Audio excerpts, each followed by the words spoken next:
This podcast is brought to you by Most Valuable Podcasts, saving your day from boredom with the best podcasting entertainment.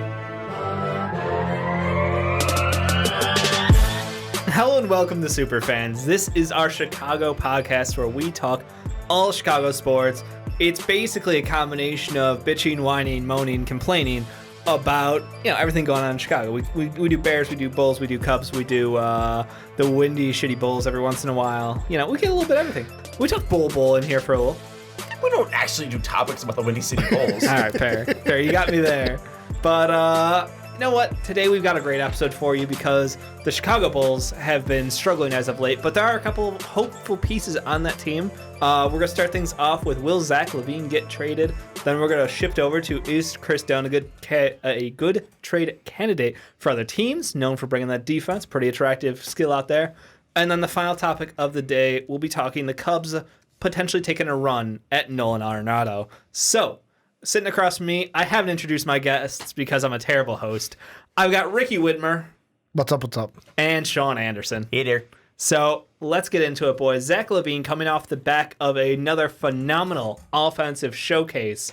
Absolutely lighting it up. I think he had 41 points last night, which honestly, he scored 20 straight. He had an insane run. And that's the thing. Zach is that instant offense kind of guy. He tries a little bit harder on defense, but the knack still against him is that he's a bit of a turnstile out there. But he's a great offensive two-guard, and I think that he's an attractive player for other teams in the league.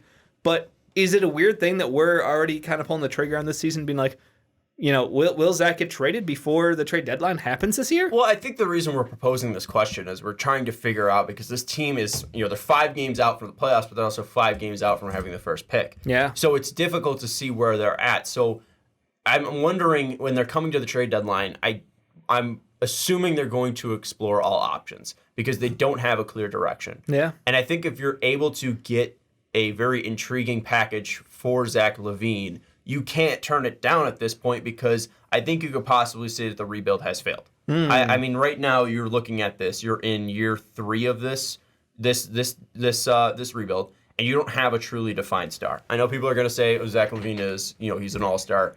If Zach LaVine is your star, you're not winning an NBA championship, and it's showing right now. Yeah. If Zach LaVine was a true star, you'd be in the playoffs in a weak Eastern Conference. You cannot deny that. You should be the 8th seed at least if Zach LaVine is a true star. He's a good player. He's a very skilled offensive player, but he is not an all-around offensive star that he needs to be for this team to be in the 8th seed. I forgot coaching means nothing in the NBA. And supporting cast. Yeah. But again, the coach is god-awful. Okay, I'm not saying he isn't, but I'm also saying that in the weak Eastern Conference, that you're Hashtag 5 games out. The East is not weak anymore. The games. East is fantastic. Hashtag weak East. What's the 8th seed right now? I think the 8th seed's still below 500. Yeah, it's not like this is like a powerhouse. The 8th seed is 17 and 20. And who is it? It's the Nets. It's the Nets. The Nets don't have Kyrie Irving, and he's been out for a long time. Karis LeVert's been injured. He just came back, actually. Their good players have been hurt for long stretches. Spencer Dinwiddie now has shown that he is a very good player, and the Bulls clearly missed that in letting him go from their franchise.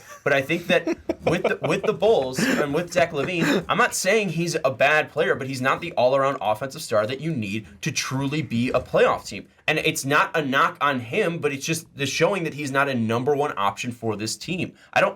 Jim Boylan's not a great coach. I'm not saying he is, but also you're getting good defense from this team. They're not playing consistently, but that's also on Zach. There's times that he's not showing up on this team. I don't think he also moves the ball enough to be truly defined as an offensive star.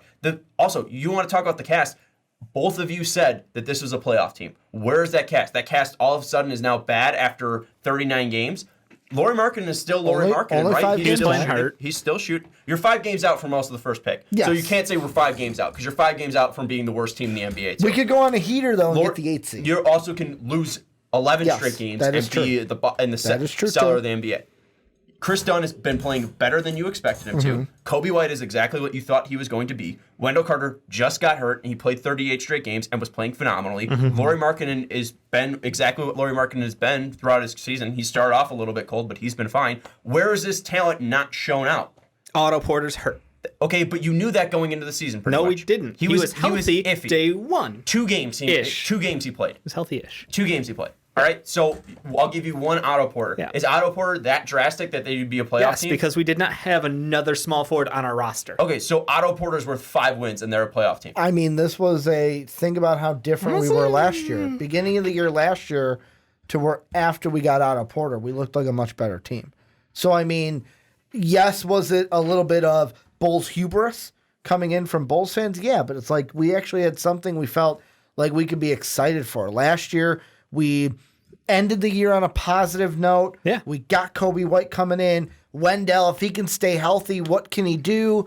And then it's just been it's been a train wreck all year. And I feel like the Bulls are, if we get rid of Zach LaVine, and that's if that's what we think is the answer to trade him, Zach LaVine could have, I'm not going to say exactly the same because Jimmy's been on another level, especially with the Sixers and the Heat.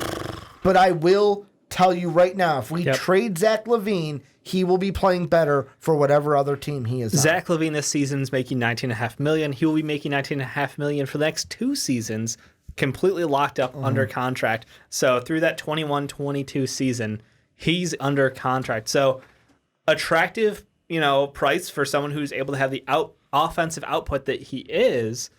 I don't necessarily know what team specifically needs a scoring 2-guard out there. Do you have any ideas for teams that might be interested in them in Zach LaVine? I think the team that probably sticks out the most is a team that's in that a better position to make the playoffs in the Eastern Conference. Probably the Orlando Magic. They've been tied to DeMar DeRozan. But can you say your thing about Zach LaVine leaving real quick? What was the Jimmy Butler thing? If the Bulls, because you look at Jimmy. Yeah. Jimmy, when he was on the Bulls, we had a discussion of, and you were on the side of Jimmy can never be a 1. Jimmy can never be the guy leading the team.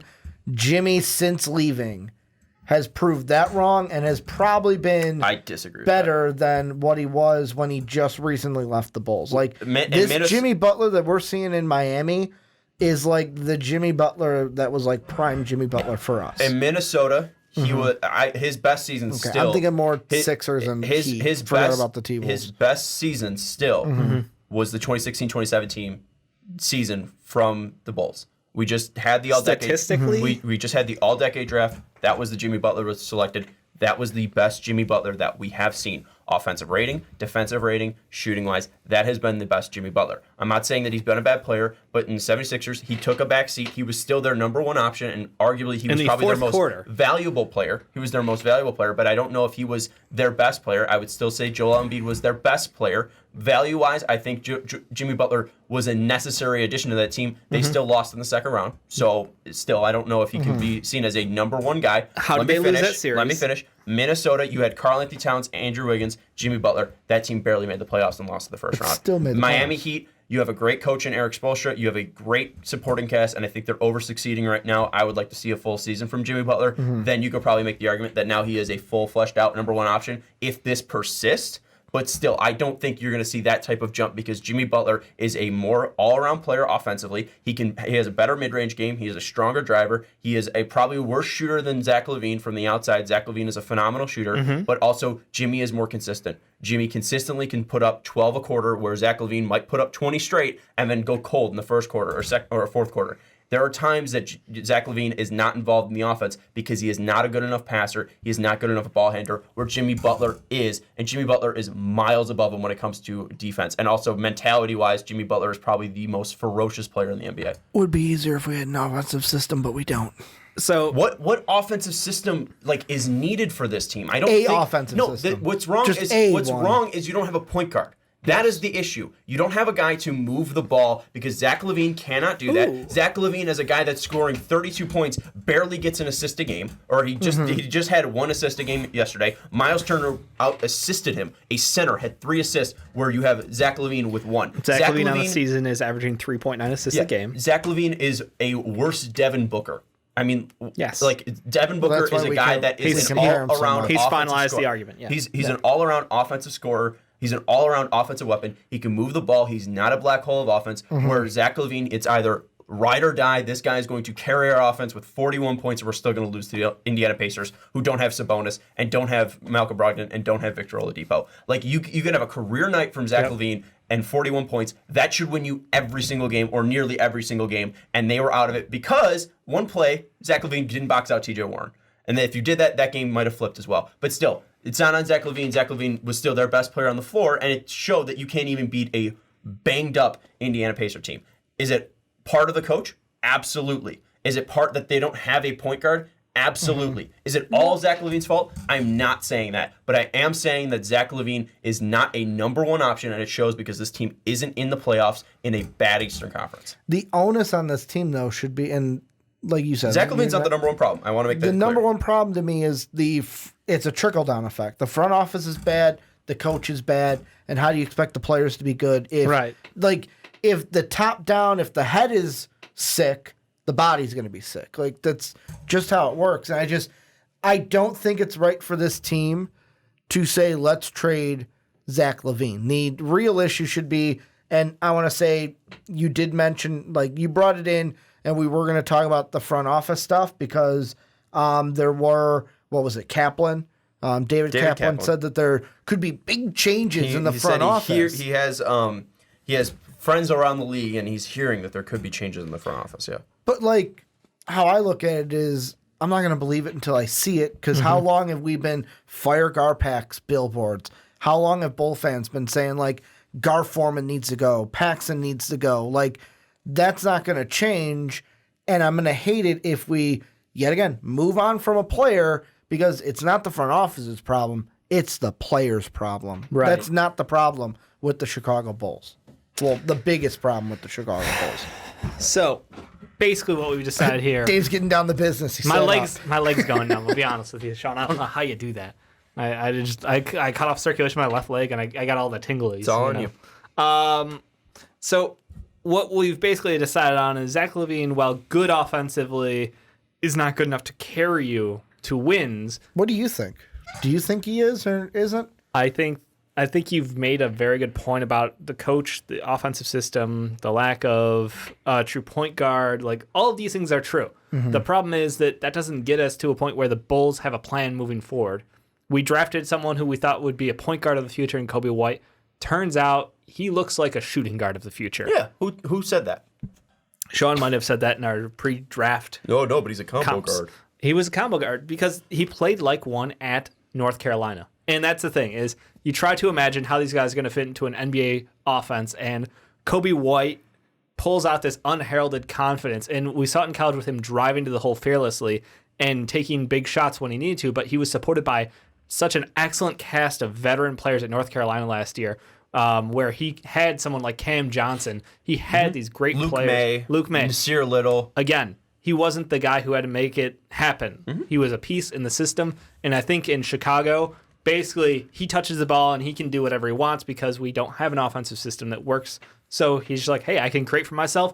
I'm going to take the shots. I'm going to have the confidence. So he's not a pass-first guy necessarily this season. It's not saying he can't be, though, given the right supporting staff and players. So I think that's the system where we just have to decide on, like, what we've seen out of Kobe's great. It's inconsistent, but I wouldn't make up my mind about him yet. I wouldn't lock it in. Here's what I want to say, and this is coming from Sam. Sam says Zach needs help badly.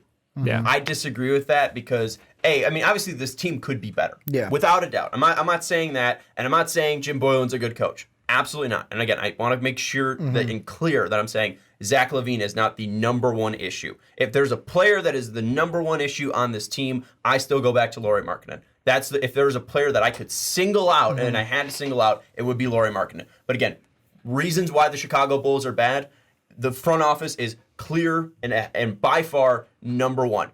You made the idea to trade Jimmy Butler. That was your idea. You haven't drafted a point guard. You hired Jim Boylan.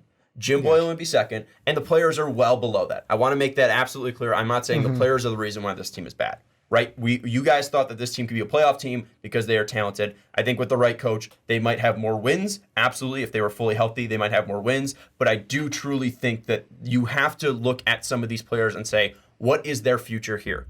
I look at Zach LaVine, and I don't think his future here is that bright, whether he gets help or not. I don't think if you add, a dynamic point guard to this team and you add, what else does this team, if you add a dynamic 3, if Otto Porter Jr. is healthy, I don't think this team is then, top 6 in the Eastern Conference still. I don't think this team is going to change that much. An offensive system, let's get over this. No, look at the Knicks. Look at the coaching difference can happen to a team that was right there at the bottom with us. Okay, the New York Knicks look like a completely different team by adding Mike Miller, not that Mike Miller, over the worst NBA coach this year. They went with the idea of, they were going with extremely heavy ISO ball, right? That's what the Knicks were doing. That's what was wrong with the Knicks. Didn't have an offensive system at all, I would argue. Okay, but what is the...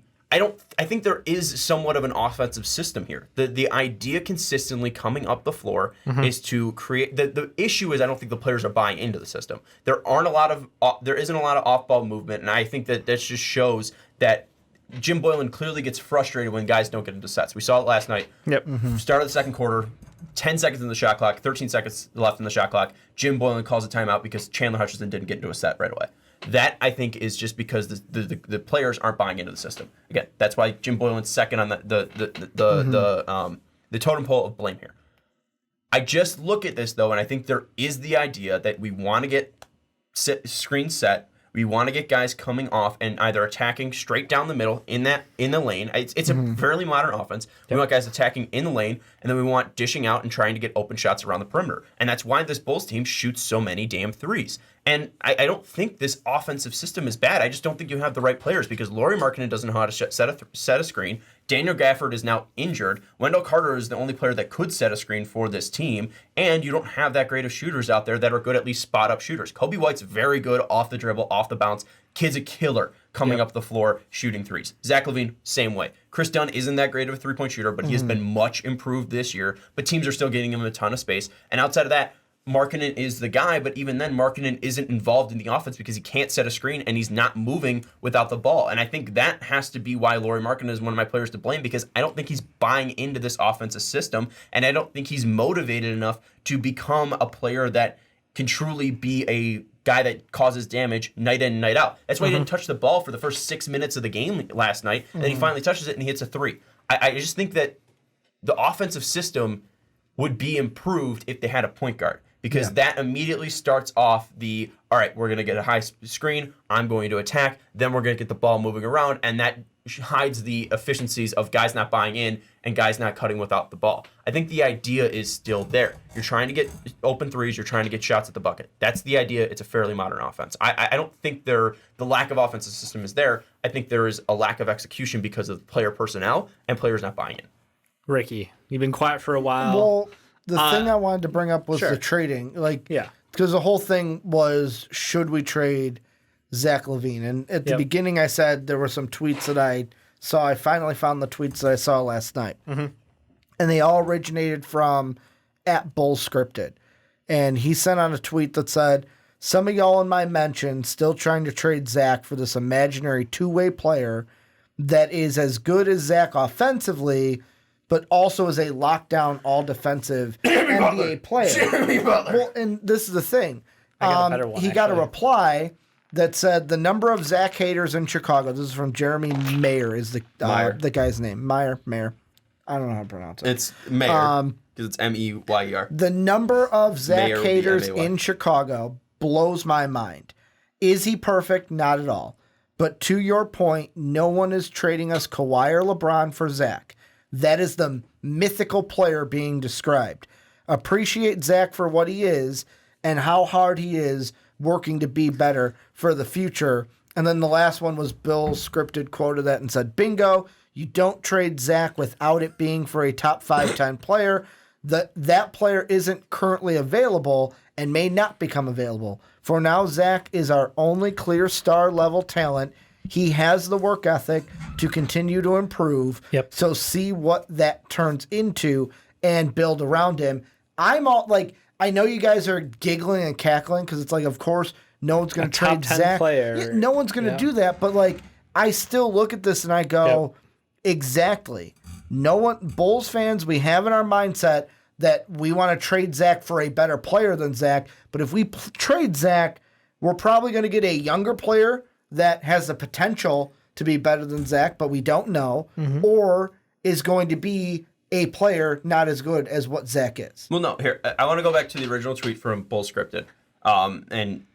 The one that says, yes, some of the element mentions trying to trade Zach for a imaginary two-way player that is good as Zach offensively, but is also a lockdown all defensive NBA player. I laughed because he was literally traded for that in Jimmy Butler. Yeah. So that's why I laughed. I'm not a Bulls fan.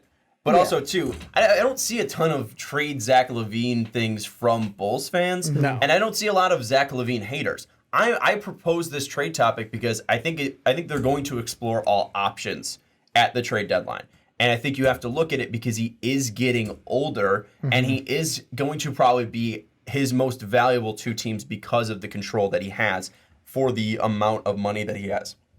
Right, $19 million for 2 more years. Correct. So that is a very valuable piece. That's why I think the option should be explored, because this is going to be the highest Zach LaVine is going to be valued because you have 2 years of control. So that's why I'm bringing it up. It's not because I hate Zach LaVine or anything like that. I do stand that I do think that he is a very he is a very good scorer, but that is not good enough for this team to be a playoff team. Obviously, he's got things to work on. He mentioned in the offseason he's got to get better defensively. And I'm not saying that he's not working hard. I'm not saying that he goes in and hustles his ass off every single night. I think that's him and Wendell Carter and Chris Dunn are really the only guys that you can truly say that for on this Bulls team. Kobe White, yes, too. That guy plays very hard and intense, but I don't think he has he's a rookie that's making rookie mistakes. I don't think you can bash him at all. I think you can give him time. But LaVine is a guy that comes in and works every single night. Absolutely no doubt about it. But the rebuild, I think you can say, is failed. So I think you have to explore options, and trading Zach LaVine should be one of those options, just due to the value that he could possibly bring back. 5 to 10 top player in the NBA is asinine for Zach LaVine, because he is a scorer, and that is it. And I think that's ridiculous. And that they were is not trying to available, throw but out it's just there of wrong. like and how I look at it is the people out there that do have this mythical player in mind, the Jimmy Butler that you said that we kind of he was part said of with the that. Yeah. It was just a joke that they're like that's what you you're want. not going to get you're not going to get exactly what you want, and that's where I go into it of like, if we trade Zach, the package probably isn't going to be anything where Bulls fans are going to go, wow, we got what's better than Zach, because usually it doesn't work out like that. Absolutely correct. So I guess that's the thing is, do you see any realistic trade situations for Zach LaVine? That's not realistic. No.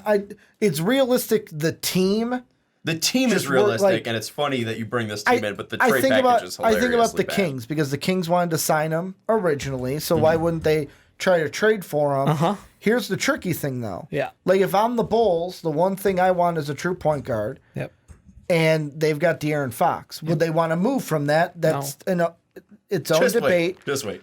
But, like, here's the other thing. The original deal that I had was Trevor Ariza and De'Aaron Fox. And we... Wait. I said the original one. The original one. Okay, I'm looking at the one right now. now. The original one had Trevor Ariza and De'Aaron Fox going to the Bulls. Yep. Zach LaVine and our 2020 going to the Kings. But then I thought to myself, would the Bulls want to give that up, or would the Bulls want to pick back? And that's the thing. The Bulls might value Zach as too high, where the Bulls might value it where we get a 2020 on top of De'Aaron Fox, where the Kings would probably be like, no, we need a pick with Zach LaVine because of how much we value De'Aaron Fox, which is why a deal probably wouldn't work out between the two. But the one that's on here is Ariza, Fox, and the Kings giving up pick for Zach LaVine. Come on. Like, what value do you think Zach LaVine is? Where would you put him if you had to put him? Do you think Zach LaVine's a top 20 player in the NBA right now? I can't answer that, only because I would have to think about. I would actually have to give it thought. Yeah. I would say, though, for sure, if I'm trading Zach LaVine, I either need somebody at the point guard that I believe can become my point guard of the future. That's fair. Or I need picks. That's what I need. But De'Aaron Fox right now is probably... And that's why I feel like I'm going closer to what I originally had, of maybe not even the 2020, maybe our 2021, of like us giving them a pick, because we are getting... we would be getting what De'Aaron I'd stop Fox. you is the fact that De'Aaron Fox being traded from the Kings. Yeah, It's just not and happening. that's even... Yeah. Could be a non-starter as well, but like if I'm the Bulls, That's what I want. That's what I'm trying to fix. And that's the reason why I don't think LaVine will get traded. And that's to answer the question. I don't think LaVine will get traded. We also have dead battery flashing on the screen, so if you want to pass me the battery. But I think that the reason why I don't think LaVine is going to get traded because I don't think they will have a clear enough directions because it's tough because of LaVine's age, right? And it's also because, he has 2 years of control, so you're going to value it. I don't think a deal's going to get done because you have a guy that is playing so well, and if you trade him, he's going to kill your team. Because your team's just going to be so bad. You're looking for a very certain thing, but also you just did the rebuild, so do you want to go rebuild? They don't have an idea of what I think they want back, and I don't think the value will be enough in their mind for what they have sacrificed over the past 3 years. What about this? I've got a fun one. Okay. And unfortunately, his last couple games kind of make this trade dicey. But Zach LaVine for Lonzo Ball and Darius Miller. So Lonzo Ball is, had a great last 5 games. Outside of that, he's been the Lonzo Ball we all know and love. There's another thing. It gives us a point guard. It gives us the whole situation where we have someone who is a good defender. Defense? Yep. He's able to run an NBA offense. He can stretch the floor at times, and like I said in the past 5 games, he's able to put it all together. And that's the thing is you don't know if he can sustain that or not. If this is just another glimpse like we saw him pop off against the Suns, in his rookie year, where it was like, oh my god, the potential. Soapy's got one that beats yours. Okay. Ben Simmons for Zach, straight up. That's just Ben for Zach, straight up. That's just they trying need to, a secondary ball handler. He's just trying to. And then he said a pick and Embiid. Okay. Okay. He's just trying to kill Jake right now. The thing with the Lonzo thing is I like the player. I don't like the fit because the issue is you need to surround Lonzo with shooters. Yep. And you're trading your best shooter? You're trading your best shooter. But practically your only shooter outside Lauri of Markkanen, yeah. I just said outside of Markkanen. Otto Porter's a great shooter when he's healthy. But if he's going to ever be healthy. If he's going to be healthy this year or not. Wendell, solid. So I don't let him that's, shoot. And you put Kobe White in the starting lineup. I don't think he's ready, though. He's already playing, anywhere from but he's so, 10 to 30 minutes a night. He's so inconsistent. Exactly. Let him be inconsistent starting lineup. What's it matter? I mean, if you're trading Zach, then yeah, sure. That's my point. Put him in the starting lineup. You have a young tandem in Kobe White and Lonzo Ball in the backcourt, and that feels good to see. It allows you to free up then to trade Chris Dunn. Does it push it enough for the Bulls front office? Because then you have to sign Lonzo this year. Yeah, you absolutely have to follow through on that Lonzo contract, which, again, if you can continue on his current pace, dope. But then you're just kind of going back to where you were when you re-signed Zach, when you had to match the Kings' offer, because is Lonzo, you have to determine what Lonzo is. Right. If that's going to be too much for him, right? And will he be in the right place to succeed? Yeah. I think that you're going back to where you were with LaVine because he was a guy with everything. He had the athleticism, he had the shooting. Maybe just giving him a number 1 spot, maybe everything will free up. So maybe if you give Lonzo his own team, maybe everything will free up. I just think it sets you back too much. Where I think you either need to restart the rebuild, and get rid of Markkanen, get rid of LaVine, get rid of Dunn, and truly just keep Wendell and Kobe, or you have to at least ride out this storm and then just kind of accept that, hey, maybe at best in 3 years we could be the 5th seed. Yeah, I mean, hell, if we were all healthy this season, there's no telling, we could be the 5th seed. Stop. No, I'm going to say it. One player is Otto Porter is missing. You think that they could be better than the Indiana Pacers? I think that we could be the 6th seed. I said we'd be the 8th seed, to be entirely honest with you, and I think that's 100% correct. I think Otto Porter on that team, 8th seed. For me, too, with your Lonzo Ball trade, the thing that I look, it's like there's also another trade that I'm holding out on because it's a Chris Dunn thing that I think could get us an not a true answer. It's not like the point guard of the future, but could fill our point guard hole for a year or two. All right. Well, do you think at least value-wise, Chris Dunn, Lonzo Ball, filler of Darius Miller, do you think that that's about right value for both of these players? Because the Pelicans are pushing for the playoffs. You have Drew Holiday, who can be a primary ball handler. You add a great outside scorer in Zach LaVine to help space out that offense. When Zion returns, Right? You think value-wise it's not far off? Ball for Miller, right? That's the deal. It's LaVine and then Ball and Miller. Yeah. I mean, value-wise, I wouldn't argue with it. Okay. That was my question. Because we've talked about them trading Lonzo already. Yeah. I don't think this 5 games we saw Elfrid Payton average a triple-double for 5 straight games. So, it could be one of those scenarios. I don't think he's really, truly a fit. I just don't know if they're going to pull that trigger because I think they want to see everyone with Zion. Okay. So that might be a deal that's done Feb 14. All right. Or whenever the trade done, Feb 7. All right. I think that's when it's done. I just, again, going back to it, LaVine, I don't think he is the guy that they wanted him to be. So you're still hoping out that you can get that guy in the draft. But rather than, again, like Zach LaVine doesn't help you to get the number 1 overall pick. And I don't even know if that guy is in this draft, the guy that could truly change a franchise like that. You're either hoping for the number 1 pick, but Zach LaVine is too good to keep you from getting the number 1 pick, but he's not good enough to get you into the playoffs. So that's an interesting problem. It's that weird thing where the Bulls are just fucked and they're going to pick 7th again. So that's why I think it's either you got to destroy the team and rebuild and try to start from ground zero. Yep. Or you just have to ride out the storm. This year that might not be bad because we could probably get a guy like Denny Abdia at 7 and help out the team. Or the NBA lottery rolls us all the way up to number 1 or 2 or 3. Denny Abdia doesn't help us.